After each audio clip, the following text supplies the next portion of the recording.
এদিকে আসো। জি স্যার, আসতেছি। হ্যাঁ, তাড়াতাড়ি আসো।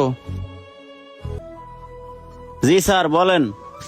এই তুমি জানো না এই টোকাইয়ের বাচ্চারা প্রতিদিন আইসা 2 প্লেট ভাত খায় কাঁচামরিচ দিয়া। শুধু কাঁচামরিচ আর পেঁয়াজ দিয়ে ভাত নিচে দেখে আঙ্কেল কিভাবে বকতাছে। মিরাজ, তুমি জানো না বর্তমানে কাঁচামরিচ আর পেঁয়াজের দাম কত করে? মরিচের কেজি বাদই দিলাম, আর পেঁয়াজের কেজি কত জানো? 200 টাকা।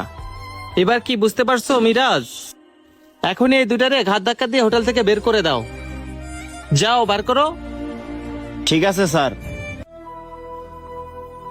কোথ থেকে যে এই ফকিনি দোকানি আমাদের হোটেলে এসে ঢুকে পড়ে। ম্যানেজার যে বললো এদেরকে ঘাট ধাক্কা দিয়ে বের করে দিতে, কিন্তু কিভাবে যে বের করে দেয় বুঝতেই পারতেছি না। আসলে বাবুরা, এই মিরাজ, এভাবে বিড়ালের মতো মেহমান না করে ওই দুটারে এখনই ঘাত ধাক্কা দিয়ে বের করে দে। ঠিক আছে স্যার। এই তোমরা বের হও, বের হও। ওই আয়, আর কখনো আমাদের হোটেলের সামনে আসবি না, যা। এই কি ব্যাপার, তুমি এদেরকে এভাবে ধাক্কা মেরে ফেলা দিলা কেন? আসসালামু আলাইকুম স্যার। ওয়ালাইকুম আসসালাম। কি ব্যাপার মিরাজ, তুমি এভাবে দুজনকে ধাক্কা মারলা কেন? স্যার, ম্যানেজার বলছে ওদেরকে হোটেল থেকে ঘাট ধাক্কা দিয়ে বের করে দিতে, তাই ম্যানেজারের কথা মতো ওদেরকে ঘাট ধাক্কা দিয়ে বের করে দিছি। কি ম্যানেজারে বলছে আমার হোটেল থেকে ওদেরকে ঘাট ধাক্কা দিয়ে বের করে দিতে?